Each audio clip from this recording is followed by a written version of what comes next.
Olá, sejam bem-vindos. Estamos voltando ao nosso programa Entre Histórias, programa que a gente iniciou na quarta-feira passada. Estamos reiniciando o nosso conteúdo que fala sobre a obra de Inácio Batista de Moura, que é uma viagem, relato de uma viagem de Belém a São João do Araguaia. Viagem esta que ocorreu em 1896 e cuja publicação aconteceu 15 anos depois, em 1910. Comigo aqui, uma pessoa maravilhosa do meu lado, a Tainá Santos. Tudo bom, gente? Então, retomando essa segunda etapa, vamos chamar assim, não vou dizer segunda parte não, porque esse livro é enorme, tem tantas partes, que eu acho que assim, não tem como você definir uma coisa só. Eu acho que vocês precisam muito conhecer essa obra. E aqui a gente tem outras também, lógico, que a gente vai mais à frente, a gente vai contar um pouquinho de tudo. Então eu espero que vocês sintam-se à vontade e gostem muito do nosso conteúdo. E aproveitar um pouquinho, a Tainá foi uma pessoa que gostou muito do conteúdo da obra, esse relato de viagem, uma obra riquíssima de conteúdo. E aqui também eu quero destacar duas pessoas que eu descobri serem muito apaixonadas pela obra, que é o Dr. Valdinar Monteiro, que é um escritor, amigo nosso, que por sinal ele tem um exemplar que ele conseguiu encontrar. Eu tentei muito, não consegui encontrar o livro físico. Então o Dr. Valdinar Monteiro, uma pessoa que gostou demais da obra, adquiriu, fez a leitura e ficou apaixonado, e um amigo que eu tinha que fazer esse destaque aqui. Uma outra pessoa muito querida aqui de Marabá, de todos, o Dr. Plínio Pinheiro Neto, um advogado, um senhor muito bem conceituado. Ele também é conhecedor dessa obra, já fez a leitura. Também é outro apaixonado pela obra de Belém a São João do Araguaia. Inclusive ele chama essa obra como um repositório de informações. E dizer também que o Dr. Plínio Pinheiro Neto foi aluno do neto, ou seja, o neto do Inácio Batista de Moura foi professor de Direito do Dr. Plínio Pinheiro.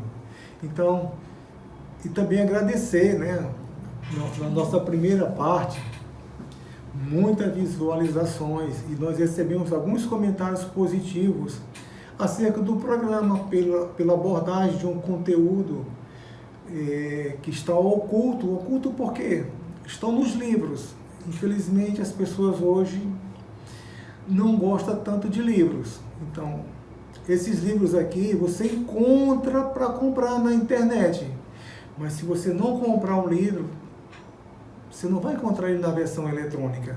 Então, alguns vocês podem procurar na internet. Se alguém precisar de algum apoio para aquisição de algum livro, a gente está aqui para auxiliar.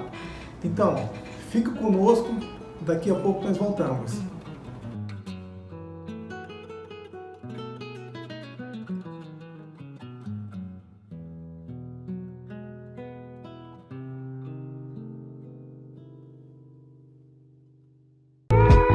Hoje você vai conhecer a Corpo Seda aqui na Cidade Nova, na Avenida Najib Mutran, que fica em frente à farmácia Pague Menos. Estamos com a coleção cheia para você por aqui, a nossa bancada especial também com até 50% de desconto. Então, meninas, aqui vocês encontram uma variedade de produtos em moda íntima, que vai do feminino a masculino, adulto e infantil. Tem também roupas moda praia. Além disso, temos descontos especiais que vai de 10% até 50% de desconto.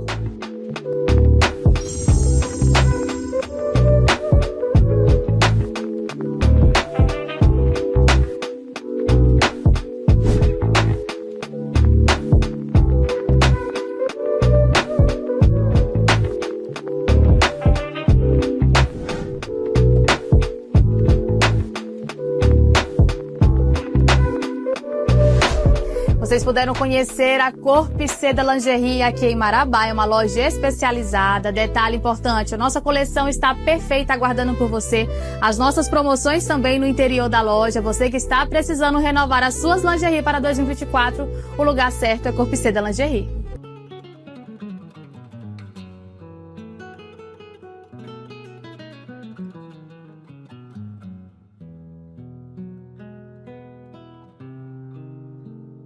Após a passagem de Inácio Batista de Moura pelo Rebojo do Lourenção, lugar que a gente conhece hoje como Pedral do Lourenção, eles continuaram subindo o rio e viu 2 canoas passando com índios caiapós, né? Índios que eram parentes dos mesmos índios que estiveram no Rio de Janeiro, e tanto deu o que falar à imprensa fluminense. Então ele fala: eu fiz os 2 gaviões descerem a barranca para ver se pela aproximação dialética da língua podiam se fazer compreender dos 2 outros gaviões que estavam com eles ali no Lago Vermelho. Então esses índios falaram por algum tempo, mas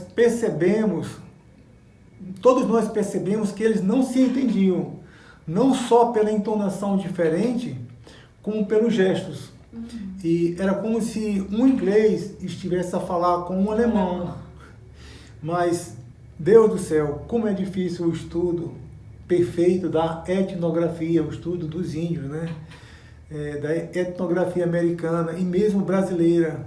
Os gaviões e os caiapós já compreendiam mais a nossa língua do que a língua deles. Então eles não conseguiam se comunicar. E os gaviões, anteriormente, nunca tinham aparecido, senão para exercitar alguma crueldade ou se fazer temidos, né? Realmente eu fico imaginando como deve ter sido a comunicação. Porque, de certo modo, tem alguns trechos de outros livros, inclusive o Carlos Leitão cita que em alguns momentos eles negociavam, né? Então, devia ser realmente mais fácil eles terem a compreensão do que a gente fala do que realmente eles. E aí, a triste realidade dos índios gaviões. Porque, além de hoje em dia, a gente sabe que as condições são um pouco melhores, vamos dizer, né? Hoje em dia, a gente tem índio no parlamento, então, antigamente, a gente acha que não tinha essa possibilidade de ter essa interação toda. No Largo Vermelho, Raimundo Liarte recebeu os gaviões que demonstram o seu estado assim de fome e precariedade, né? Então ele cita em certo momento assim: aqui estamos nós, filhos dessa terra, nus e quase famintos. Viemos daquelas serras altas que azulam lá ao longe, mas o cume dos nossos montes não tem a elevação necessária para receber sequer o reflexo do sol civilizador, de que nos falam as nossas vítimas nas suas contorções de morte. Que tributo nos tem de pago desta terra que nos pertencia e que nós nos demos, né, o desprezo ou o temor covarde. Ou seja, os índios cediam suas terras, né, iam recuando. Exato. E o que eles recebiam? Só morte, né, fome, miséria. Então, nenhum dos vossos governos tem sequer mandado indagar as vossas necessidades. Para que se lembrem que ainda existimos. É necessário que comentamos sobre algumas crueldades, então eles mandam soldados para nós, não por nós, mas pelas vítimas que quase sempre são os nossos algozes, vêm não para nos ensinar, mas proceder com virtude, mas nos matar. Aqui estamos hoje, delegados da nossa grande nação, cansados de vos ver correr e de vivermos foragidos, né? Então o índio também era esquecido, só era lembrado quando vinha a polícia. Realmente, um desabafo bem forte, porque além dele dizer a cobrança que ocorria e o fato de que eles eram perseguidos, eu acho que essa perseguição não deve ter mudado muito. Mas né? Outro ponto interessante é que eles desejavam o sol civilizador. Exatamente. Então, em certo momento, apresentaram credenciais ao governo, então, e aí eles citam assim: queremos a paz com honra, aqui vos entregamos as vossas armas, dai-nos instrumentos próprios para fertilizar a terra que com tanto custo semeamos. Ou seja, me dá uma oportunidade de melhorar, de ter um cantinho, de fazer, sabe? É como se fosse realmente um pedido de socorro. Outra coisa, os gaviões estavam ali, mas eles não estavam falando com a autoridade de governo. Isso. Era com um homem civilizado, eles estavam pedindo socorro. Então, assim, depois desse discurso, talvez de muita eloquência, né, Liarte e outro companheiro tomaram os presentes que traziam e os levaram à praia, colocando-os em cima de uma pedra e meio à distância dos índios. Este voltou para os seus, de onde trouxe um maço de arcos e flecha, que queria, sem dúvida, dizer: vós nos dás o supérfluo do vosso luxo, e nós vos entregamos o instrumento do vosso trabalho. Pareciam parlamentares de 2 exércitos em campos de batalha. E Liarte avançou para os índios e apertou-lhe a mão. O selvagem pareceu ter compreendido que aquele momento, né, e aquele o sinal de paz entre os brancos, e como um penhor da sua palavra foi buscar no meio do seu grupo 2 mancebos e gesticulando os entregou, né, aos civilizados, dando a entender que queriam que eles fossem para a casa dos civilizados aprender os seus usos, estudar a sua vida, demonstrar o desejo que as nações tinham pelos gaviões, né, a nação gavião tinha. Então, de também se sujeitar a uma catequese voluntária e pronta, ou seja, além de oferecer tudo que eu tinha, que na verdade eles não tinham, se eles estavam lá para pedir, né, um pouco de acolhimento e fugir um pouco da fome, e ao mesmo tempo, como é que você não tem nada, você dá o que você tem. O que é que os índios tinham a dar, né, de presente?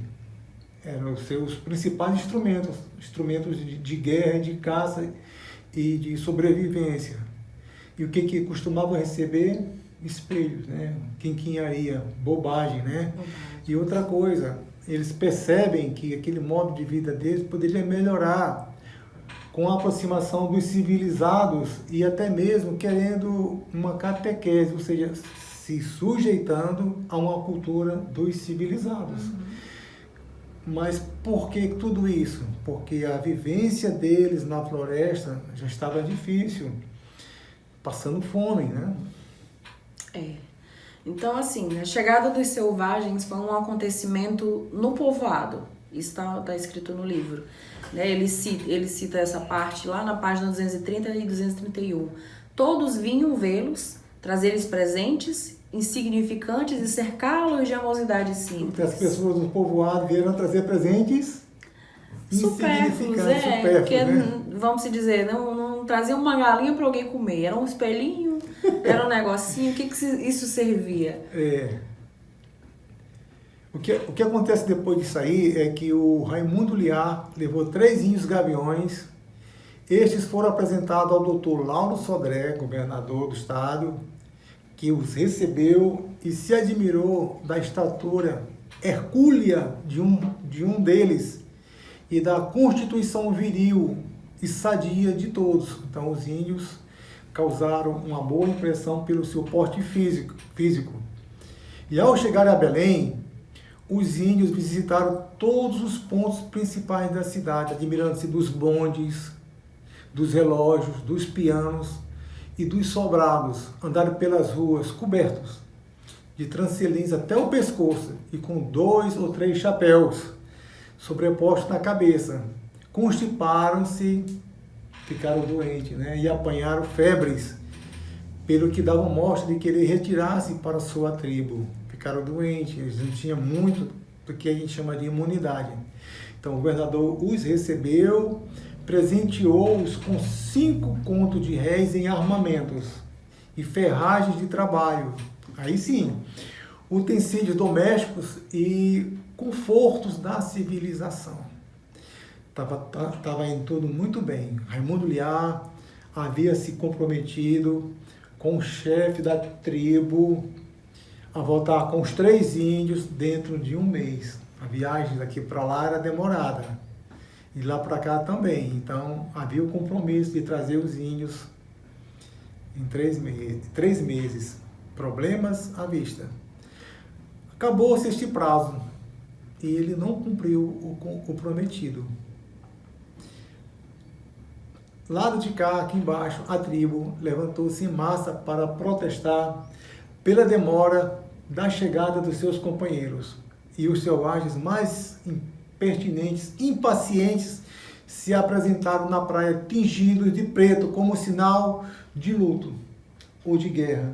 Então, tinha um grupo lá já pronto para fazer guerra, porque os índios não voltavam, né?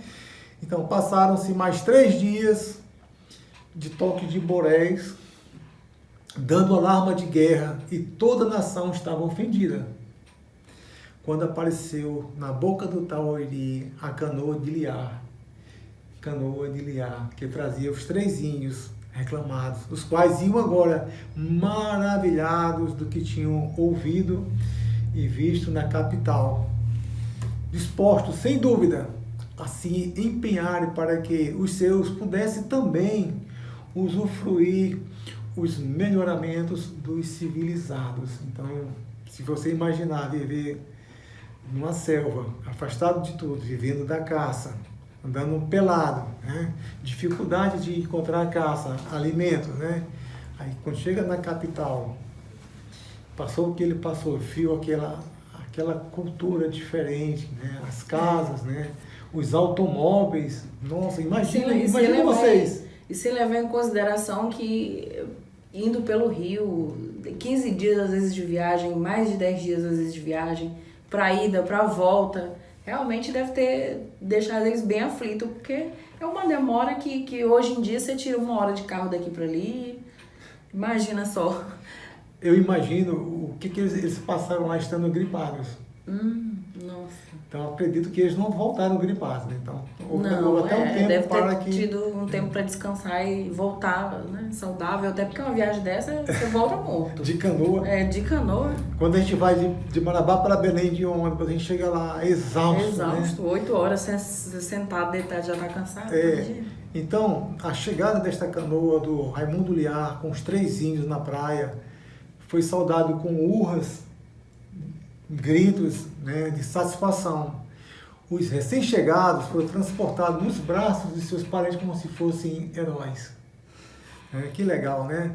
E Liar, por várias vezes, foram abraçados pelo chefe indígena, que lhe manifestou então o desejo de, por sua vez, passar uma temporada na povoação do Lago Vermelho, Então ele cogitou isso, né? Desta forma, presumo que os gaviões se há de se tornar bem cedo poderosa e produtora nesta nascente e esperançosa república. Sabe-se que já havia índios na casa de Liar, havia essa convivência, mas o que acontece é que eles estavam passando fome. Então, uma curiosidade minha, pessoal, sobre esse livro, porque eu li todo o enredo de um contexto de alguém acompanhando alguém. Mas a minha curiosidade era, eles tiveram algum afeto, alguma amizade, criaram um laço? Então eu sempre ficava me perguntando, os momentos de Inácio Batista de Moura com Carlos Gomes Leitão. Se os índios tinham uma discriminação, se havia um temor em relação aos índios, tinha uma fama ruim, havia também uma fama ruim acerca do Carlos Gomes Leitão. Isso. Então, desde Belém eles estão juntos, como você falou, né? A convivência entre eles. Como é que era isso, né? Exato. Então, assim, nós já mencionamos que anteriormente que o coronel Carlos Gomes Leitão estava acompanhando essa viagem desde a capital, né? Sendo o guia dele nessa viagem pelo Rio Tocantins. E aí, em certo momento no trecho do livro, ele cita assim: às 4 horas da tarde do dia 11 de março, nós saímos de Arumateua, já em outra canoa bem maior de dimensão e com maior número de tripulantes. A grande dificuldade para deixar o ponto de um povoado é conseguir que a guarnição da canoa vá para bordo. Quase sempre, os tripulantes, né? Exatamente. Quase sempre os patrões, os primeiros que embarcam, são os primeiros a entrar. Né? Eles são os primeiros que entram. Eu acho que deve ser uma prioridade, assim, é porque acontece que o cara tem um compromisso da viagem e os tripulantes menos, né? Como eles param em vários lugares, gostavam de ir nas realmente faz sentido. Tomar umas bebidas, os primeiros que entrem, o restante tende o quê? A esperar umas 2 horas que os tripulantes cheguem a um. Quase todos embriagados. Olha aí. Então, desculpando-se de que ainda lhes faltava uma camisa, uma calça, pedem licença novamente para ir buscar. Desculpa, espera só um instantinho que eu vou ir buscar um pouquinho ali. Mas chegavam embriagados, você falou aí. Então, tudo tinha uma desculpa, com vontade, uma paciência evangélica, ele até Evangélica, cita. que legal. Então, assim, tivemos que demorar de porto em porto do povoado durante 3 longas horas, dirigir a um tripulante que fumava descansado no terreiro da casa, né? Que se chamava... Na casa do Dr. Rocha. Dr. Rocha, parecendo não ter pressa de fazer viagem. Não tinha hora para ir, né? Tinha compromisso, né? Isso. Houve uma altercação, né? demorada entre nós, a qual terminamos ordenando que desembarcasse a bagagem do mesmo e que ele repeliu avançando para mim com uma faca em punho. Então, aquele homem tripulante embriagado não aceitou ordem, né? Então houve ali uma tentativa de agressão, né? Exato. O tripulante avançou para cima do Inácio Batista com a faca na mão. E aí, nesse instante, quem interveio? Carlos Gomes Leitão. Ele entrou, né, devidamente ali no momento certo, né, de não ter sido uma vítima daquele assassino, que por ser um homem muito necessário para a viagem, eu consenti a instância de todos de que ele embarcasse. Mesmo assim... Mesmo tendo ocorrido isso, ele ainda deixou que o cara ficasse, né? Você faria isso? Olha, eu não teria confiança mais. Eu acho que assim, momentos e momentos. Quando a pessoa está embriagada, você tem uma síntese do que ela faria isso bem, ser um álcool. Mas assim, talvez tenha ocorrido ali só momentaneamente, né? Talvez ele não tenha um histórico de violência, quem sabe, né? Mas aí ele cita assim, aquele desalmado estava completamente alcoolizado, o que deu causa ao seu atrevimento. Mais tarde reparei que era um homem pacato. Foi o álcool. Um homem pacato, e em certa noite, em um rancho em que nós pernoitávamos, eu vi chegar-se a mim, ajoelhou, de viola na mão, cantou com umas cópias por ele versajadas, né, ou versadas, pedindo-me perdão. Levantei-me, abracei e transformei-se em seu melhor amigo durante o resto da viagem. Nesse momento, quando eu li, eu achei, pronto, vai fazer uma serenata. É quase uma serenata de desculpa, né? Então, era Leitão que fazia as honras do almoço. Um almoço de conservas que foi servido mesmo em cima de um barco de canoa, né? Não deixando de apreciar o bom vinho com que esse levara e enriquecera o nosso rancho. E em toda a viagem tivemos sempre estômagos abertos para 3 ou 4 refeições diárias. Eles deviam passar muito. Que recepção teve o Inácio Batista de Moura, né? Bastante. E aí o meu companheiro italiano, Carlos Fiore, que se não esquecia de repetir que comia mais em um daqueles dias, em uma semana, muito bem, em qualquer um dos primeiros hotéis de Belém. Não havia comparações. Melhor do que um hotel em Belém. Se comparar com a capital, o negócio devia ser muito bom. E em outra ocasião, em um lugar chamado Rafael Pornelli, residir um ex-soldado desse nome, né? Alcançamos um excelente peixe que Carlos Leitão tirara de rede, ou da tarrafa, ou de um espinhel que tínhamos encontrado mais abaixo, operação que repetimos muitas vezes, como se os espinhéis estendidos no rio fossem de serventia pública. Nesse trecho, eu imaginei assim, a disponibilidade de ver como a pesca devia ser realmente uma coisa assim bem mais assídua, de como era fácil a pesca, a caça, outras coisas. Então a fartura devia ser um pouco assim, bem mais para aquela época. A facilidade com que eles deviam ter, né, um pouco. Devia ter muita fartura de peixe. Né? Exato. Então Moura deixa bem claro que como fora recebido no burgo do Itacaiuna pelos colonos, tendo à frente Carlos Leitão, que nos cercava de obesidade, de modo que compensasse os enfardos anteriores. Então, cercado de gentilezas, né? Exato. Cercado eu acho que uma mordomia que, como ele cita lá no início, nem nos hotéis de Belém. Poxa! Né? Após alguns dias de estada no burgo do Itacaiuna, onde tivemos a ocasião de fazer diversas observações e analisar devidamente as excelentes qualidades agrícolas daquela encosta de serras, ou terras altas que se elevam para o centro. O senhor Carlos Gomes Leitão, como sempre, o mesmo trato fidal, cedeu-nos uma canoa, guias que nos ajudassem a explorar rio acima, até o ponto que fosse da nossa vontade.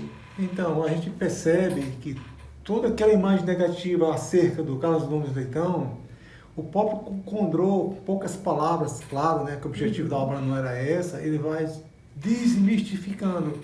E aqui, pelo fato, como a gente viu bem no começo, você bem falou, o Carlos Gomes Leitão foi o guia dessa viagem o tempo todo. E o tempo todo ele fazia gentilezas ao nosso explorador, nosso pesquisador, autor desse livro, né? Então, acredito que isso era um hábito da pessoa dele. Então, essa gentileza de uma pessoa educada. Sim. Ou seja, aqui a gente está vendo quem era Carlos Gomes Leitão, nas palavras do Inácio Batista de Moura. E daqui a pouco a gente volta falando sobre o relatório produzido pelo Moura sobre essa viagem.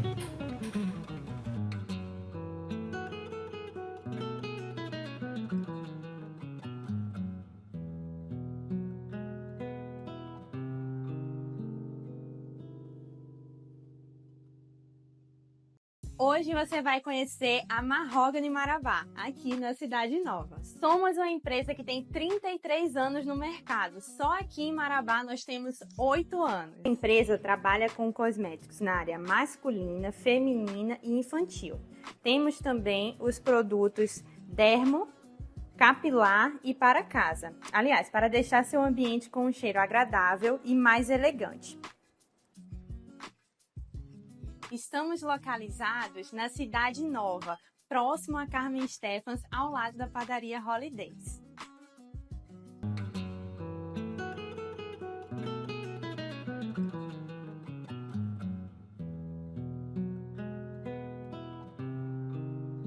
Continuando sobre o relato de viagem de Inácio Batista de Moura, agora vamos mudar um pouquinho o foco para o burgo agrícola do Itacaiunas. Você falou que Leitão, né, e recebeu o Inácio Batista de Moura, os colonos também, então todos foram gentis com o visitante, né?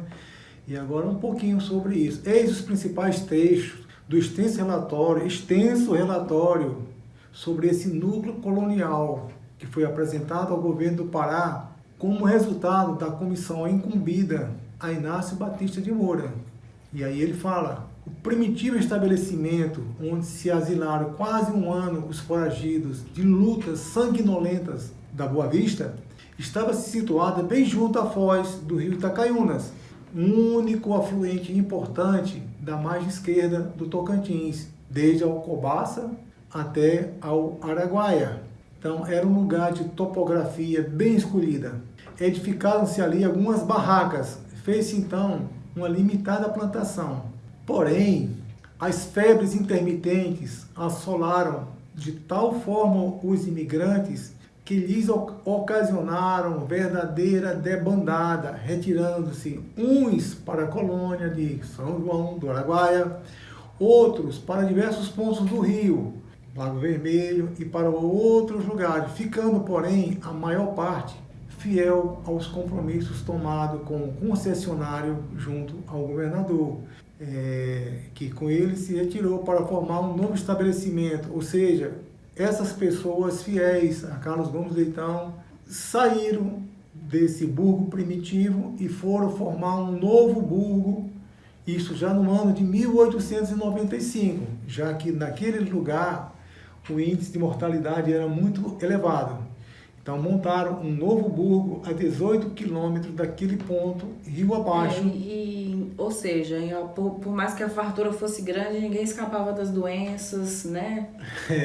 A mortalidade devia se ir aumentando. Então a gente já viu que essas doenças eram trazidas pelos trabalhadores dos castanhais, dos seringais, pelos miasmas, como falou Condrô, e por conta das enchentes que assolavam aquele lugar que, por mais que fosse elevado, a nossa região até hoje tem umas enchentes cujo volume de água às vezes chega até 14 metros acima do seu leito natural. Então, eles montaram um novo burgo 18 quilômetros abaixo daquele lugar, na mesma margem E esquerda. curiosamente essa rotina não mudou muito não, porque você vê a velha mudando, a galera sempre mudando de lugar quando enche, então volta tudo de novo. É recorrente na nossa história. É verdade. Todos os anos nós temos uma convivência com as enchentes, até porque as cidades antigamente, elas se criavam, eram formadas em lugares ribeirinhos, né? Então, a velha Marabá até hoje sofre por conta das enchentes, né? Esse ano mesmo nós temos uma enchente menor, mas a enchente é um flagelo. A situação topográfica deste núcleo preenchia todas as boas condições necessárias a um futuroso estabelecimento. Então, era um outro lugar. E aí ele revela que as estações são regulares, o clima é ameno, a temperatura, até nos dias mais quentes que lá estive, nunca passou de 28 graus centígrados. O que contribui para satisfatório estado higiênico, demonstrado pela população sadia que lá se achava. Só havendo casos de febre entre as pessoas que vão acidentalmente colher castanhas na outra margem do rio ou em castanhais desta mesma margem, conhecido como pontos de infecção da moléstia. Então já sabiam os lugares que essa moléstia estavam lá. Então quem ia para lá voltava doente, né? E as terras do Burgo formam em uma faixa continuada de 130 metros de largura, um declive para o lado da barranca do rio, cuja taxa ascensional foi calculada de 18 por 100.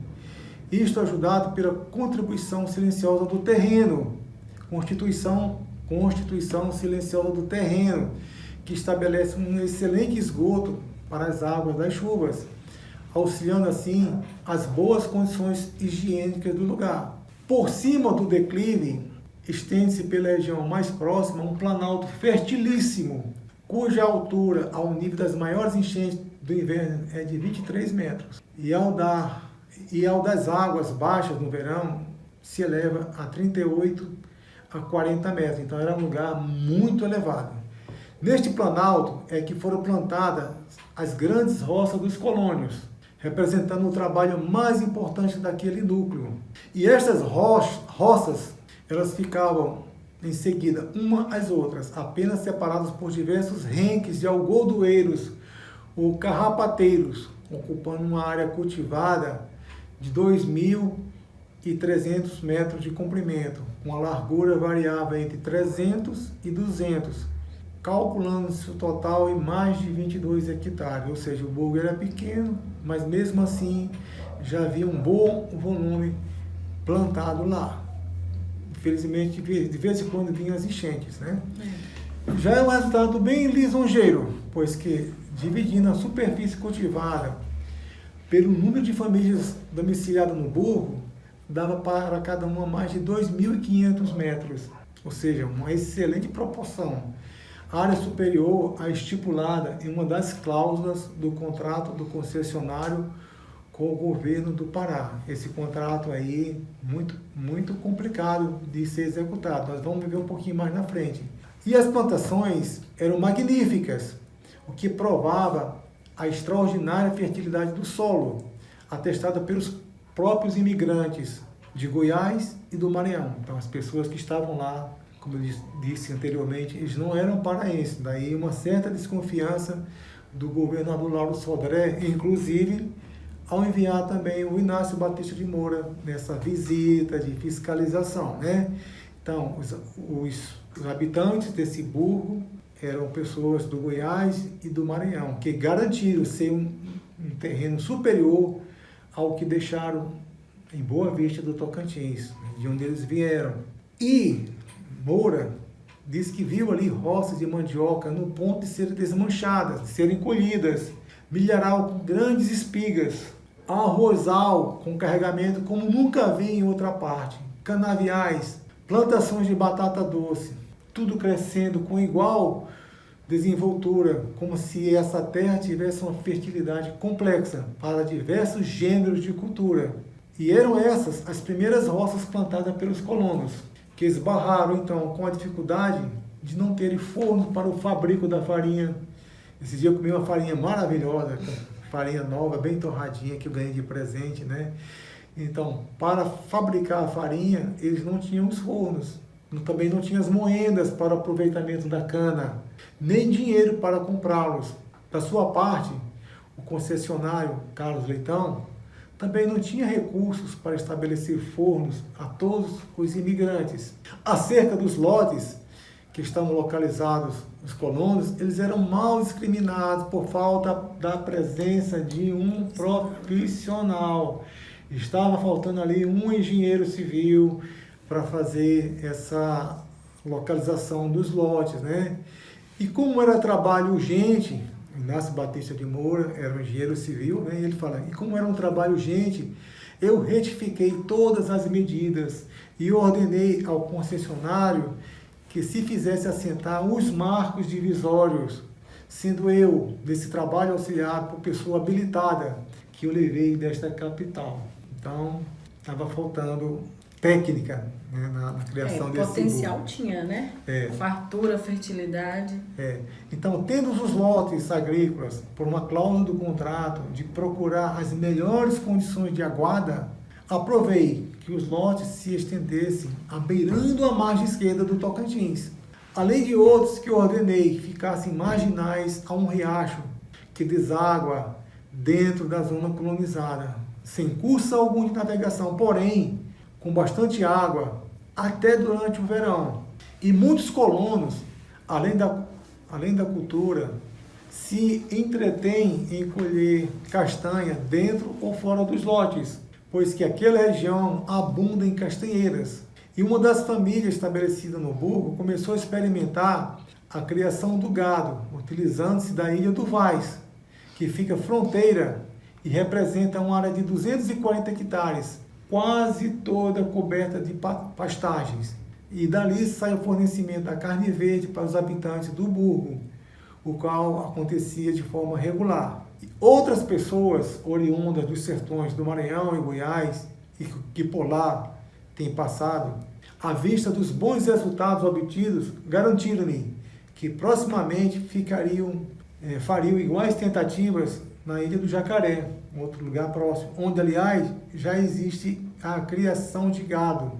E no arquipélago das Três Novilhas, a uns quilômetros acima, que serve para a estação de solta e para as manadas de gado que descem daqueles sertões durante a feira anual de Itapepucu.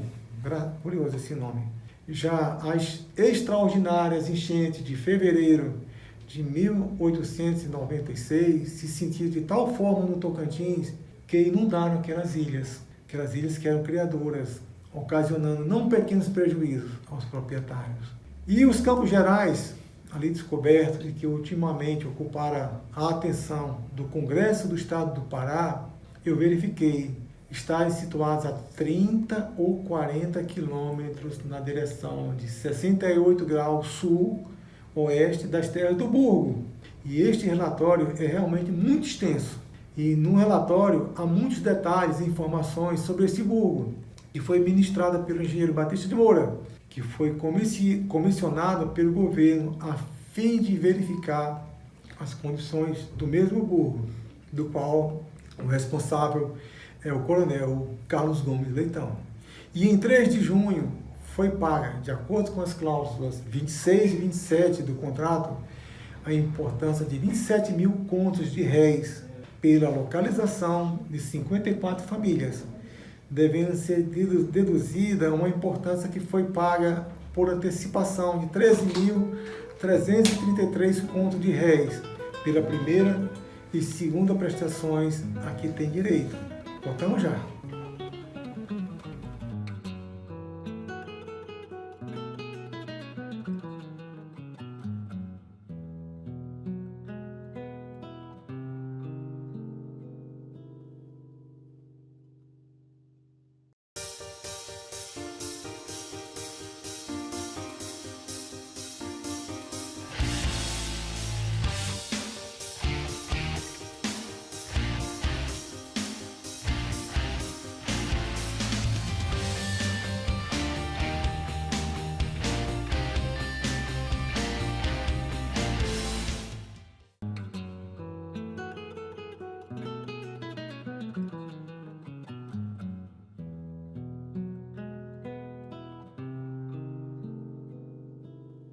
E a enchente de 1896? Como é que deve ter sido? Porque o nosso histórico de enchente a gente já sabe, é sempre devastador.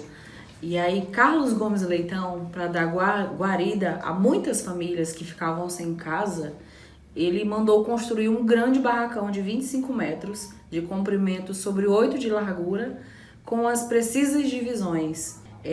Os edifícios para as escolas e igrejas católicas exigidos pelo contrato ainda não foram levantados, pedindo-me o concessionário que determinasse o lugar em que deveriam ser feitos. Perto eu vi alguns vigias, uns esteios, né? Umas vigas, madeira, né? Isso. E aí, que se destinavam para essas construções. Então, esse trechinho, curiosamente, a primeira parte a gente já vê o histórico de enchente que já começava, né? As destruições, o histórico de barracões, que não se muda, né?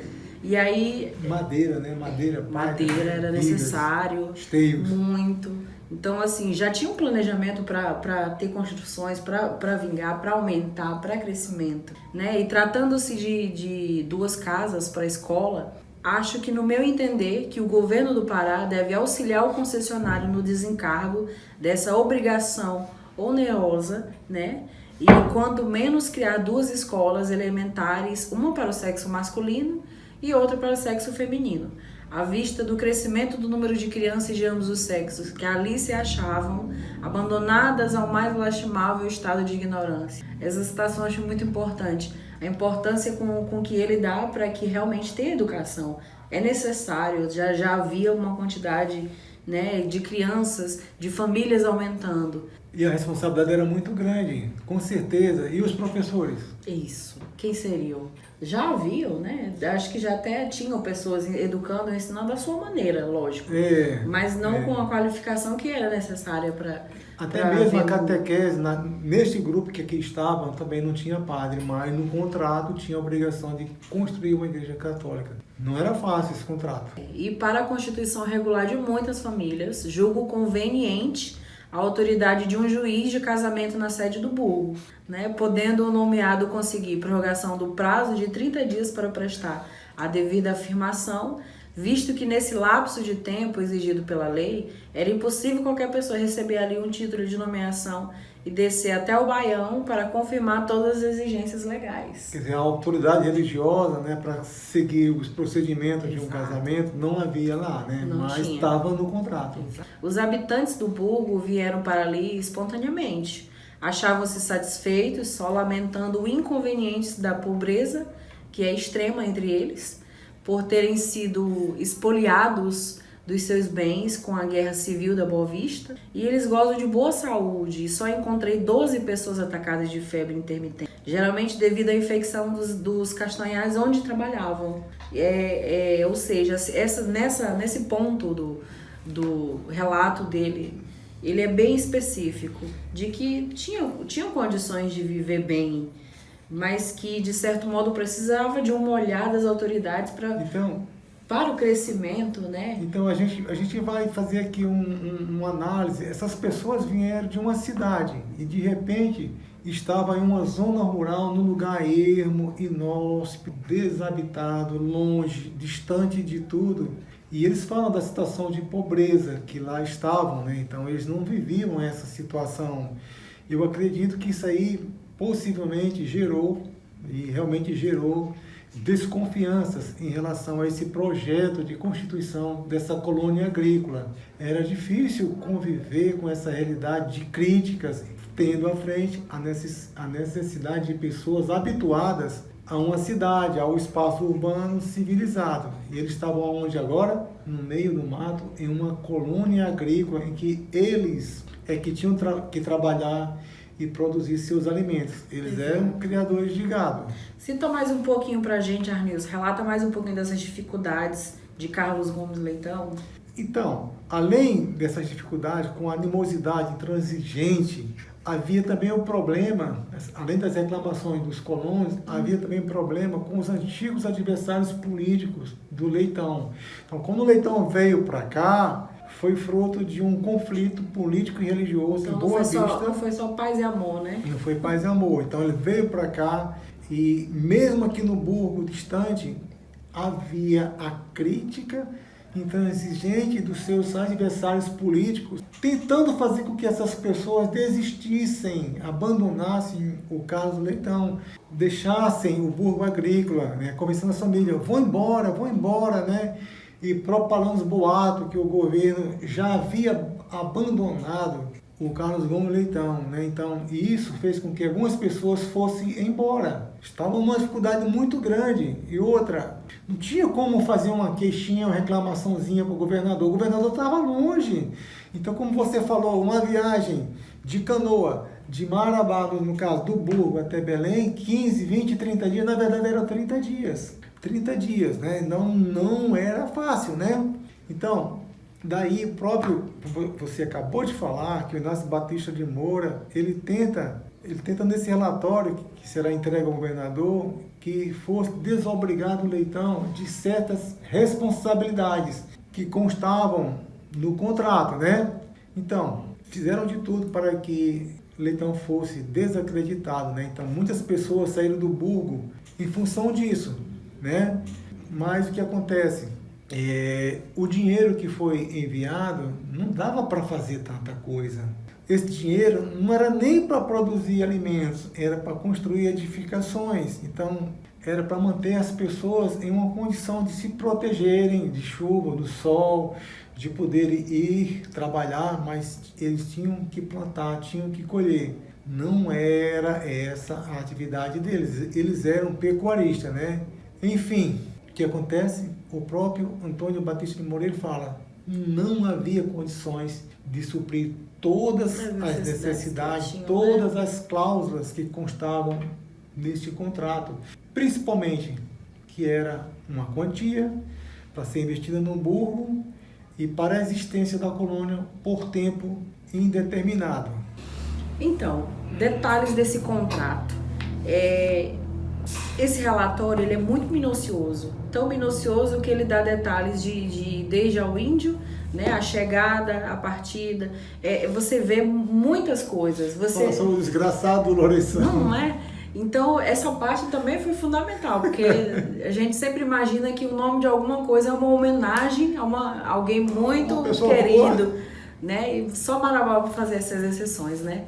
Então, o contrato assinado junto ao governador era difícil de execução. Isso aí já a gente percebe pelo relatório. E, de fato, o Inácio Batista de Moura fala, não sei se a escolha do coronel Carlos Gomes Leitão para assinar esse contrato foi ou não acertada.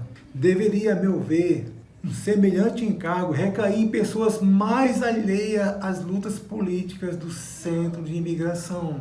Então, ele fala assim, em recair em pessoas que não estivessem tão envolvidas em lutas políticas do centro de imigração. Então Carlos Gomes Leitão estava assumindo uma responsabilidade em que ele tinha que fazer muitas coisas.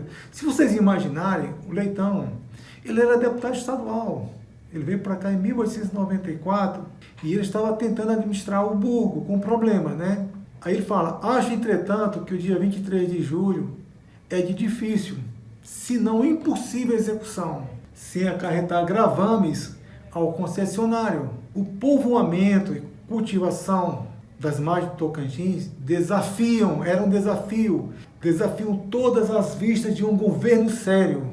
E a iniciativa desses trabalhos, devido à administração do Dr. Lauro Sodré, representa um dos serviços mais profícuos deste importante lapso governamental. Ou seja, o governo Lauro Sodré tinha que encarar este problema da administração do Burgo, porque ali era um lugar que estava despontando. Então precisava da presença estatal. Tinha muita coisa que o Leitão não ia conseguir colocar, fazer funcionar. E depois do estabelecimento do Burgo, muitas outras feitorias e casas e até povoações se têm levantado na mesma margem esquerda do Tocantins. E isso sem a presença de governo. Coisas estavam acontecendo distante das autoridades públicas, né? E Moura deixa bem claro a sua opinião. abre aspas, o que desejo, porém, como paraense, é que outros contratos que se tenham de se estabelecer para os serviços de povoamento de nacionais ou de estrangeiros sejam mais liberais, atendendo às dificuldades da extraordinária distância, da falta de recursos médicos, quase nenhuma valorização da propriedade territorial terra sem valores, à vista da extensão indefinida das terras devolutas e do quase nenhum valor dos produtos agrícolas, em razão das dificuldades atuais da viagem. Então, se houvesse excesso na produção, não tinha nem como comercializar, gerar riquezas, entendeu? Uhum. E a borracha, ela colocou riqueza no burgo. A castanha, a exploração da castanha colocou dinheiro no burgo. Foi isso aí que fez prosperar o burgo agrícola do Itacaiunas e fez com que outras povoações, vilas surgissem nesse entorno. Anilson, havia uma procura sobre a necessidade de ter um crescimento maior de outras entidades? Um exemplo, a procura pelos Campos Gerais e a descoberta do caucho. Porque havia notícias, né, de jornais americanos, havia por exemplo, os dias em que passávamos no burgo foram sempre ocupados em observar os diversos elementos com os quais ele terá o seu incontestável desenvolvimento.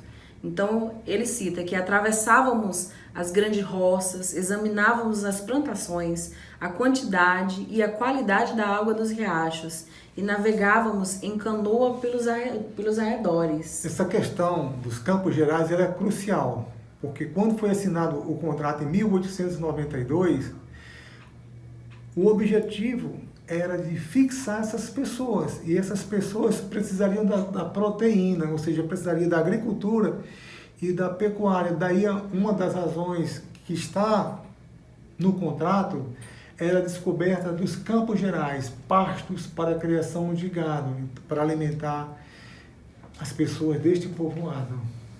Era necessário, né? Então tinha que encontrar os Campos Gerais. E ele até cita assim, que um dos pontos que mais atraiu a nossa atenção foi a momentosa questão do descobrimento dos Campos Gerais, que ficam situados atrás das serras do oeste, né? Felizmente, ali estavam os dois irmãos, Antônio e Hermínio Pimentel.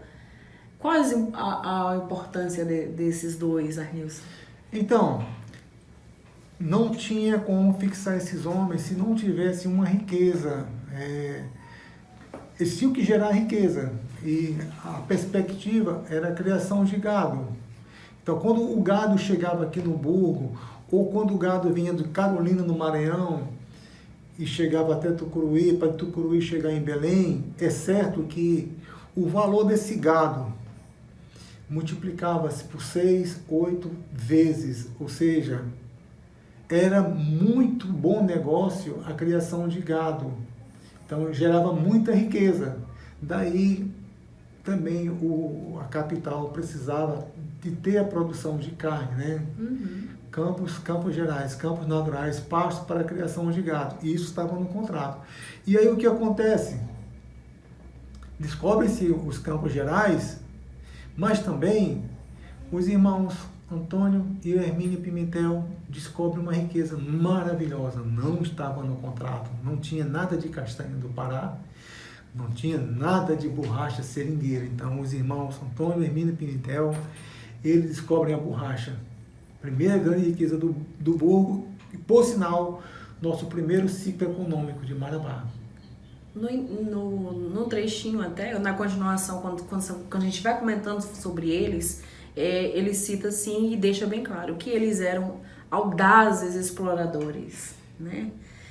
Fizeram tão temerárias viagens de muitas léguas através da mata desconhecida e extensa, enfrentando a sanha dos animais silvestres e a própria reação das tribos dos índios brávias. Essa expedição, que no Pará tão pouco mereceu dos poderes públicos, excitou a curiosidade e o interesse de certo jornal americano, cujo redator me escreveu de New York, né, pedindo-me pormenores a respeito Hermínio Pimentel deu-me o extratos das suas viagens, que passo para este livro no melhor interesse público. Caramba, que legal. E aí vem assim a importância de o quanto que aquilo não já tinha alcançado assim por outros ouvidos, o quanto o crescimento não já estava expandindo. Essa informação da descoberta dos Campos Gerais, que era crucial em função do contrato estabelecido, está incrível. Um jornal americano pede ao Inácio Batista de Moura um relato sobre a descoberta dos Campos Gerais aqui na região. E olha que a gente vai perceber que não era ali pertinho do Burgo, não. Não sei se a gente vai ver agora, mas nós já vimos anteriormente uma distância entre 30 e 40 quilômetros. Então, você falou bem, os audazes e corajosos irmãos Antônio e Hermínio Pimentel. Pelo menos nós temos uma rua na Velha Marabá que chama-se Rua Antônio Pimentel. Pelo menos um foi homenageado. Que bom. Que não foi esquecido, não foi esquecido. E no sentido de aproveitar a boa feira do gado no Pará, convidou Hermínio ao seu irmão Antônio e 14 de julho de 1895 desceu com uma boiada da sua fazenda, que se chamava Novo Mundo, situada no distrito de Carolina, no Maranhão, seguindo o trânsito dos boiadeiros anuais.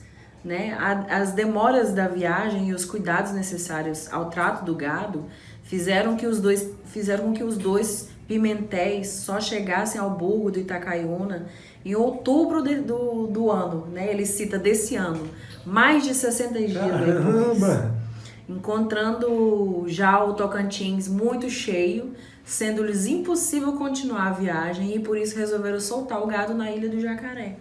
Então veio de longe esse gado. Veio muito de longe. 60 dias, o tanto que não estava cansado. Nossa. Lógico, deve ter parado um pouquinho, mas é muito tempo.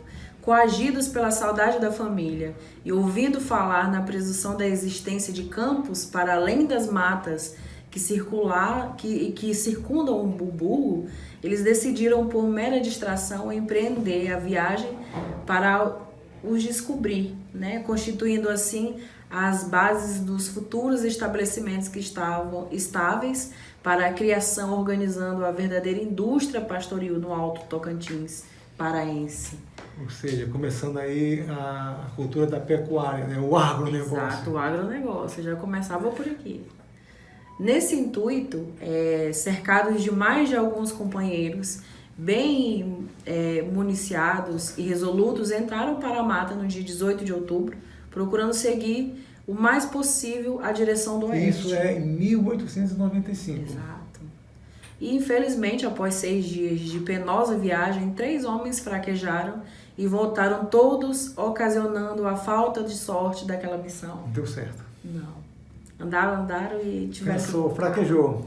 No dia 9 de novembro do mesmo ano, auxiliados pelos cidadãos Francisco Bezerra Neri, Hilário Gomes e Manuel Antônio, os Pimentéis entraram pela segunda vez na mata, continuando a mesma picada da viagem anterior. Mesmo caminho, Isso. E reconheceram que no fim de 8 dias, que o rumo do oeste tinha sido mal projetado e que os campos que procuravam descobrir não ficavam tão próximos como eles julgavam, Sendo assim, o mantimento escasso para muitos dias convinha de retrocedessem, porque, ou seja, ia acabando, não tinha como durar. Era importante voltar, Tinha que voltar. Já dessa vez, eles experimentados, ou seja, já um pouco mais cabreiro, procurariam trazer maiores recursos e ânimo preciso para a expedição, de penosíssima que estavam aquelas, agora convencidos de que eles conseguiriam, Mas você falou da palavra penosíssima, era uma missão penosa. Era muito cansativo. E infelizmente a terceira viagem, a 23 de novembro, não foi na primeira, não foi na segunda. Não foi na segunda. E detalhe, a diferença de período é praticamente no mesmo mês, tentou dia 8, tentou dia 9, dia 23 de novembro, no qual os 2 intrépidos irmãos Pimentéis foram auxiliados por, dessa vez, novamente, Bezerra Neri e Eliodoro Lima, não deu ainda resultados segundo os exploradores. E após 15 dias de sacrifícios e abnegações e necessidades, né? Porque, lógico, não tinha como não ter necessidades numa viagem dessa. Retrocederam para o burgo, porém sempre animados e crentes do feliz êxito que os aguardariam. Né? Incrível como a persistência nesse caso foi muito grande. Já vai dar três certo. investidas. Três investidas. Mas acho que também se não tivesse tido essa investida, eu não saberia se Mas havia um pré-julgamento que os tinha. Campos Gerais eram ali próximos. Sim. E não era, né? Mas se não tivesse a tentativa, não. Talvez Mas já estava bom, já tentaram 3 vezes, está na hora de desistir. Eles desistiram, Tainá? Não, gente.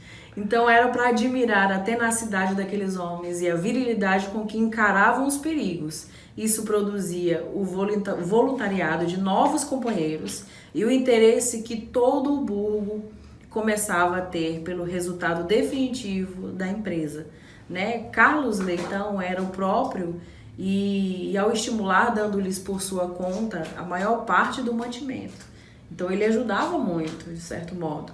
Desta forma, os 2 Pimentéis acompanhados de Eliodoro Lima, né? Hermenegildo Brito, muito, e Anselmo Germano, os 2 assalariados de Hermínio, sorridentes e calmos, em 18 de dezembro do mesmo ano, cercado das aclamações da gente do povoado, empreenderam a última viagem. Vai lá. Vamos conseguir. Levando cada um nas costas uma carga de 14 quilos, tá pouco? Nas costas, a pé. Que constava que mantimentos e armas para se defender. Né? Eles então, não iam despreparados, não. Então, parte da viagem, acredito que era em canoas e outras em terra firme, né? Sim. Antônio Pimentel se tinha constituído o guia da viagem, subindo as árvores. Quarta vez, né? Subindo as árvores elevadas, de cujo alto indicava os ângulos a fazer, à direita, à esquerda, e em busca do Eldorado que almejava. O Eldorado era os Campos Gerais. Era os Campos Gerais. Assim chegaram ao cimo de uma alta serra coberta de mata, a que denominaram Espia, porque de lá eles observaram a situação em que se achavam em relação ao ponto da partida e ao campo a que se distanciaram, né? Então, eles tinham que subir na árvore para tentar ver, eles estavam ansiosos, né? E que tamanho que não devia ser essa árvore? Para estar espiando assim de tão longe. Faltou mencionar. Dá a entender que devia ser uma árvore muito grande, né? Né? A nordeste vinham as altas barrancas do Tocantins, por entre as quais se destacavam em alguns lugares o fio azul da corrente. A sudoeste, depois de escalvas e vales, ficava o alto morro do Lago Vermelho, aonde chegaram a 25 de dezembro, bem no Natal, dando-lhe a denominação de nascimento. Mais adiante, mas muito adiante mesmo, se elevava uma serra ainda maior, por cujas encostas avistaram o esverdeado dos campos que procuravam. Encontraram. Viam a terra prometida lá ao longe, ou seja, encontraram, né? Retemperados por aquela miragem e recobrados de energia, porque quem é que não fica recobrado de energia depois que encontra o que quer? Que satisfação, prosseguiram, né? A espinhosa viagem, esfarrapados, quase nu, com os pés sangrando de espinhos e da lida, né, da caminhada. Depois de 18 dias de jornada, faltou-lhe quase totalmente o sal, a farinha. Entretanto, os animais de caça eram frequentes e de toda a espécie, e se a carga das espingardas lhes não serviu mais para defesa, né? Deu-lhes todavia o alimento diário, que preparavam com o suco e o leite da castanha, pois o castanhal pela mata se tornava mais denso. Mais fechado. E aí, nesse ponto, eu fico curiosa e pensando assim, que aquela parte lá da espia devia ser uma castanheira muito alta. Né? Já que eles tomavam leite da castanha, já era continuamente, devia ser uma árvore muito mais alta. Das coisas que eles levavam, já não tinha mais munições. Não tinha. A farinha e o sal já estavam acabando. Então chegaram mesmo no momento certo, né? 3 companheiros já enfraquecidos pela derrota e desesperados do bom êxito, Essa derrota foram aí de é a acordo, fome, viu? é a fome, de acordo que se dividisse o resto da farinha, Aí, ó. a fim de poderem tocar para trás. Porém, os 2 Pimentéis e Eleodoro Lima, de armas na mão, lhes intimaram a prosseguirem até os campos ou até a morte. Missão dada. Missão dada e missão cumprida, tem que ir. Esse movimento de energia produzia a harmonia na equipagem e restabeleceu a confiança nos chefes e o entusiasmo na missão. Então tinha que ter autoridade. Então, de certo modo, Liderança. já não tinha como voltar. O cansaço era eminente, a fome também. Isso em face de que ele subiu na árvore e viu. Então ele não ia desistir. Então tinha, não era perdido. O espírito de exaltação dos exploradores era tal que, apesar da alimentação sofrível, cada um deles apresentava a fisionomia emagrecida, como aqueles fantásticos heróis que o Dante pintou no Caminho do Inferno, ou como os argonautas que procuravam o velocino de ouro, né? Antônio Pimentel, na luta viril, sonhou que vira uma barraca indígena, bem próxima de campos extensos, tão risonhos como aqueles em que brincava na infância.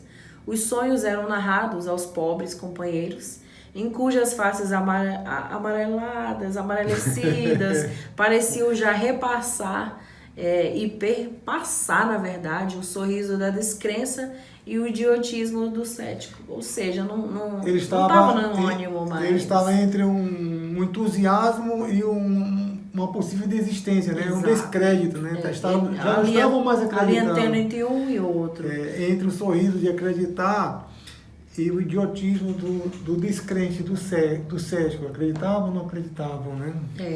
Dessas noites de vigílias, das quais nenhum deles quer ter recordação, me falou Hermínio Pimentel, narrando a crueldade da mordedura dos insetos, que lhes não davam um momento de descanso, enquanto junto ao rancho um daqueles homens, que mais parecia um espectro, fazia o sentinela de espingarda no ombro, evitando o assalto inesperado dos selvagens, ou a fúria dos tigres e a correria dos animais de caça, que pareciam que não se incomodar com aqueles embaraços. Aí, interessante, a gente tem o Inácio Batista de Moura, ele fala do Hermínio e do Antônio Pimentel, né? Então, esses dois realmente eram audaciosos, eles não desistiam, né? Realmente. No 19º dia, eles chegaram no altar de uma serra coberta de grandes pedras e rodeada de um bosque formosíssimo. Dali viram aos seus pés a imensidade do campo, semeada aqui e ali de altos morros que davam ao panorama tal frescura de paisagem que a denominaram Serra de Boa Vista. Então, me dá uma parte aí. Serra da Boa Vista, estava vendo aquilo que eles sonhavam, o velocino de ouro, o Eldorado. E eles vieram de onde? Boa Vista do Tocantins. Então, eles denominaram, não sei se hoje existe essa serra, ou se ela tem outro nome, mas eles a denominaram de Serra da Boa Vista. Que legal. Tudo a ver. Tudo a ver. Alcocorados nas pedras, com os espíritos dobrados, genuflevos, antes da face de Deus, ou seja, pedindo aqui, permaneceram 2 longas horas de contemplação diante daquele novo mundo. Nossa, que bonito.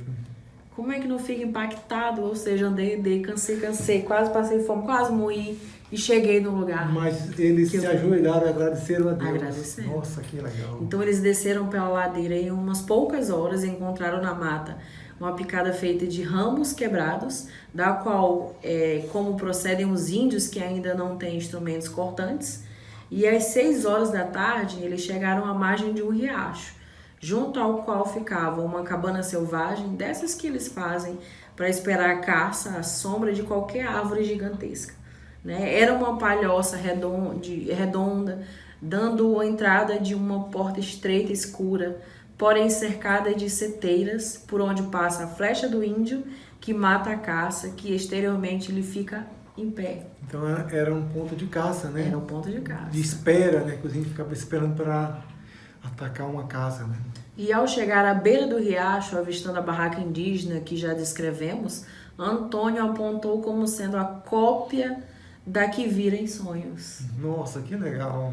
Ou seja, eu sonhei e tá ali, né, na minha frente. Os viajantes aventureiros bateram palmas de satisfeitos e trataram de organizar uma barraca de campanha, onde eles pudessem passar a noite, né, na frase de Hermínio, ele diz o seguinte: trouxarem no dia seguinte, naquele campo mais belo do que os da sua terra. Infelizmente, mal se haviam deitado quando ouviram um reboarem de todos os lados, os boréis e as buzinas, em sítios distantes, como indicaram um alarme de guerra. Era o sinal dos índios. Chegaram numa terra que não era de ninguém, né? Vamos dizer assim. Era dos índios. Era dos índios. Eles estavam lá.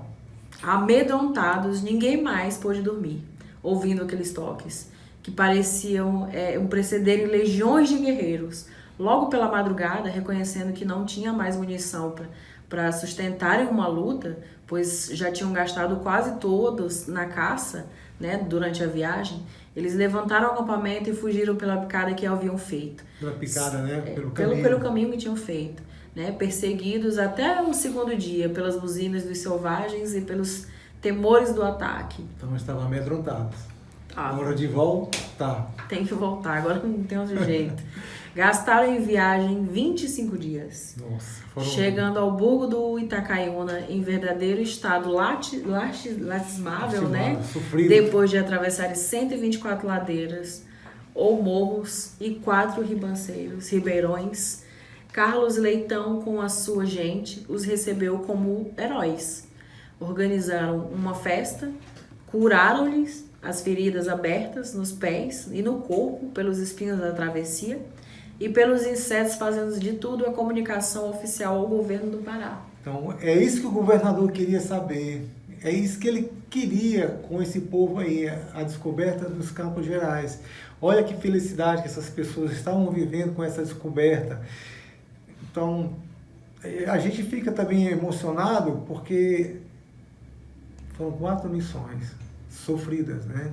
25 dias de viagem no meio do mato, subindo ladeira, passando por ribeirões, riachos, igarapés.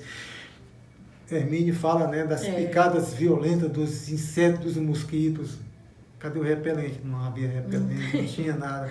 Não tem, mas foi essa viagem interessante que excitou a curiosidade do espírito investigador do jornalista nova-iorquino, né?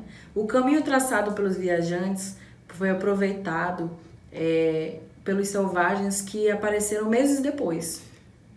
Então, aquele caminho que ficou com a pisada desses homens, os índios perceberam, descobriram e o utilizaram para chegar encontrar eles. Nas cercanias das roças do burgo, amedrontados, os habitantes que, para evitarem um ataque, organizaram uma muralha de pau a pique, em redor de todo o povoado. Os índios estavam perto de novo. Não eram bobos. O caminho que eles viram. Então, tenho já por várias vezes defendido pelos jornais a malévola intenção que querem prestar àqueles pobres índios, ocultos na riqueza dos campos e afastados de uma civilização que os recebe bacamante ao molho de facão em punho. Então, o Inácio Moura faz uma defesa dos índios. Faz. Aqueles pobres índios, né? Mas o interessante, gente, isso que a gente acabou de ler, foi o relato do Inácio Batista de Moura, que ele fez para o jornal lá de Nova York. Cheio de detalhes. Muito bacana. E aí tem uma partezinha bem esperançosa que ele diz assim, ó: tenho esperanças fundadas no futuro de que só esses selvagens trarão vida ao burgo e nos levarão até a beira encantadora daqueles campos imensos, pastos de boiadas, que farão os nossos engrandecimento pastoril e perpetuarão o nome dos ousados viajantes que sangraram os pés, demarcando o caminho entre a civilização e a catequese. Ou seja, aqui ele fala, né, que tem esperanças, mas também ele coloca, né, que o caminho para que essas pessoas encantadoras que eram os índios, que eles pudessem trazer um futuro, né, que o futuro eram os índios, mas ele coloca, né, desde que eles fossem civilizados e se submetessem à catequese. Então, muito bom, muito bacana esse relato que foi feito ao jornal nova-iorquino. Muito interessante. Aqui, mais uma vez, a gente vai falar sobre o burgo. Nesse caso aqui, em função da passagem do Moura, ele fala um pouquinho cerca do que ele viu no primeiro burgo. Então ele esteve na manhã do dia 2 de abril com ânimo esclarecido, alegres, seguimos aquela nova derrota, experimentando as mesmas peripécias já descritas. Então, o primeiro burgo realmente foi uma derrota, que seja isso. Em poucas horas, enfrentávamos o lugar chamado já de Tapera, que fora abandonado, em que ali se assentaram as primeiras casas do primitivo burgo, que havia se transformado quase em um verdadeiro cemitério da pobre gente que veio buscar abrigo nas terras paraenses e ali foram sepultadas. Estas vieram com o intuito de uma colonização vigorosa, boa vontade e trabalho, mas, no entanto, a febre, a malária, que causou a derrota do burgo, e ali estavam muitas pessoas sepultadas. Esse lugar já foi chamado de Tapera, e agora vejo eles chamarem também de cemitério, estava abandonado. Infelizmente, a intoxicação palustre provindo das águas de pântanos, e aí quando fala chama de miasma, né? Então são águas apodrecidas, né? Materiais da natureza em decomposição, causavam com um forte fedor intoxicação, né? Nos pântanos ou lagos existentes e no declive das colinas próximas. Foi isso também que ajudou a dizimar a população ali assentada, afugentando-as para o lugar que está agora menos belo, porém mais saudável, a 11 quilômetros rio abaixo. Uma hora ele falou que eram 18 quilômetros, mas o certo é que esse primeiro burgo ele era muito mais belo, localização, tudo, né? Que inclusive o Condro faz uma ilustração, montante do rio e a Jusão, aquela tapera, né? Onde a gente vê ali a cultura, inclusive, do couro de algum animal sendo curtido, né? Anísio, vamos retomar ao contexto dos pimentéis. O que acontece? A gente Você falou gostou um pouco, deles? Gostei. Eu vi um pouquinho lá na frente o tanto que eles sofreram para encontrar essa busca. Eles pararam por ali? Não. Teve então, alguma outra descoberta? Eu sei que eles tiveram muitas razões para desistirem, mas não desistiram. E nós soubemos que meses depois, Moura fala assim, soubemos que meses depois se descobriu nas passagens do rio Itacaiunas uma árvore que se reconheceu ser da família da Siphonia elástica, ou Hevea guianensis. Naturalmente, a descoberta da cultura de uma nova borracha em uma zona onde se julgava não ter aquela população meios de sobreviver, meios de existência. E a descoberta desta nova borracha lançou o espírito empreendedor a pouca gente que vivia a caça desse ouro vegetal, né? Então, vivia a caça dos Campos Gerais e descobriram esse ouro vegetal que era borracha, né? E foram realmente os dois irmãos Pimentel que subiram pela primeira vez o rio Itacaiunas com mais 12 dias de viagem e venceram dezenas de cachoeiras. A gente já viu no livro do Condro o que era o rio Itacaiunas. Não era moleza. Quantidade de cachoeiras não era fácil, né? Então eles venceram dezenas de cachoeiras e rápido. Quando a gente fala rápido, é aquela correnteza cujo volume de água tem uma velocidade muito, muito grande, né? Então, eles venceram dezenas de cachoeiras e rápido, desprezando novos afluentes que encontravam, procurando seguir somente pelo que julgava ser o curso do verdadeiro rio, a parte principal do rio, e descobriram castanhais extensos, grandiosos, e alguns pequenos seringais, né? Então, os senhores Carlos Leitão e Raimundo Rocha fizeram descer para o mercado de Belém centenas de quilos do novo produto que foram bem reputados na Praça do Pará. E aqui eu dou destaque, né? Centenas de quilos do novo produto desse material desconhecido aqui para eles. Então, esse material foi enviado à capital, em Belém do Pará. e descobriram, né? Esse dia meu amigo Domingos Nunes me perguntou como é que era o tratamento feito com este novo tipo de borracha. Não era igual a outras seringueiras. Então, o meio de coagular o leite não é o mesmo que se emprega na borracha do Amazonas. Secam-no em grandes vasilhas ao sol. Ou melhor, empregam a potássia do sabão comum para esse fim, o que leva alguns a crer que se trata de um novo caucho, de uma nova seringa, uma seringa de uma outra espécie. E aí, ó, farmacêutico Leandro Tocantins sujeitou uma amostra do produto ao senhor Borraim, chefe do gabinete de análise e da Junta de Higiene de Belém, laboratórios, e os irmãos Pimentel subiram de Itacaiunas, que correm na direção média de oeste para leste. Depois de 8 dias de viagem, chegaram na bifurcação do rio, uma na mesma direção primitiva e outra na de sul para norte, acompanhando o paralelismo do rio Araguaia. Não passava perto, né? Mas aqui ele fala que era um rio que estava em paralelo ao rio Araguaia. Não duvidaram, seguiram a mesma direção que havia trazido, até que acima da bifurcação, tomaram pelo braço que lhes pareceu mais largo e viajaram assim 3 longos dias procurando já descobrir os falados campos gerais do Tocantins, de que eles se têm tornado os mais aventureiros exploradores. E no fim desses dias viram pela margem esquerda, conseguiram subir e de onde divisaram para o lado de oeste mais baixas caatingas que conjecturavam ser início do Eldorado por eles ambicionado. E com estes minguados resultados, voltaram esses rapazes corajosos, porém exploradores, sem meio científico. Então eles não tinham equipamento nenhum, né? Sem meio científico que os auxiliassem a trazer resultados mais profícuos e observações mais seguras. Campos Gerais não pode ser, talvez mais que o prolongamento dos campos das margens do Araguaia, e ali chamado Campo dos Caiapós, e que entram pela terra na direção de oeste para o noroeste, aproximando-se ora do Xingu, ora do próprio Tocantins. A gente fala um pouquinho aqui da descoberta da borracha, né? E nesta vontade de explorar aquela riquíssima zona, os condros foram mais felizes do que todos nós.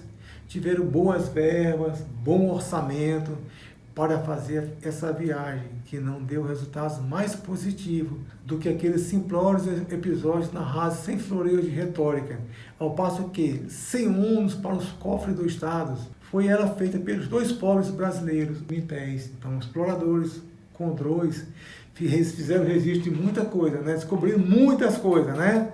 Mas foram os pimentéis que descobriram riquezas, né? Que nada mais ambicional do que encontrar os Campos Gerais, onde pudesse estabelecer no Alto Tocantins Paraense uma vigorosa e remuneradora criação de gado. Então, mais uma crítica ao condro, e aqui, de fato, a obra do Inácio Batista de Moura, esse paraense, nossa, confesso, muito boa, muito completa, vou falar mesmo, muito melhor do que a do condro. Acabei confessando, né? Aí ele fala, fizemos algumas observações na foz do rio Itacaiuna, nome cuja decifrão indígena não sabemos bem se deve significar.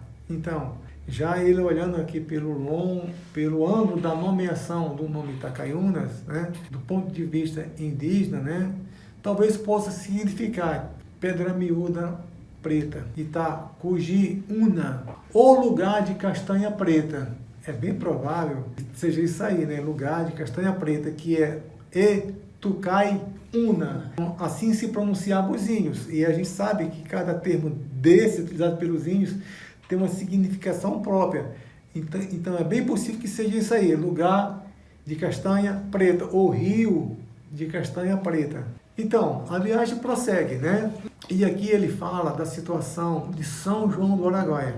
A gente não poderia falar do livro que tem o título de Belém a São João do Araguaia, sem falar da colônia agrícola de São João do Araguaia. Vamos comentar um pouquinho sobre o abandono das autoridades, né, da colônia, porque naquela época São João já era uma colônia. Já era uma colônia e tinha uma reputação de ser um lugar mais organizado, porque vem de longe o começo de São João do Araguaia. Então, a gente percebe que essa distância que havia entre São João do Araguaia e a capital Belém do Pará, ela era muito maior em função do que o governo do estado poderia auxiliar, ou seja, não auxiliava. Então São João era uma colônia aqui também abandonada. Então, ao chegar na colônia militar de São João do Araguaia, nota-se a falta de atenção, o desleixo do antigo governo imperial que já ia sendo imitado pelos poderes públicos da República, que pareciam conluiados em abandonar aquele importante ponto da riquíssima zona, que com algum favor público pode vir a ser a chave do comércio de todo o Alto Tocantins e Araguaia, em cuja a bifurcação ela se acha. Então São João também tinha um potencial enorme, né? Muito. Faltou alguns empurrões. E parece incrível que maravilhosa São João do Araguaia. Exato. Parece incrível que aquela colônia tão antiga não tivesse uma relação postal com a capital do Pará, sem sequer uma escola pública. Então foi necessário que ele cita, né? Legal isso aí.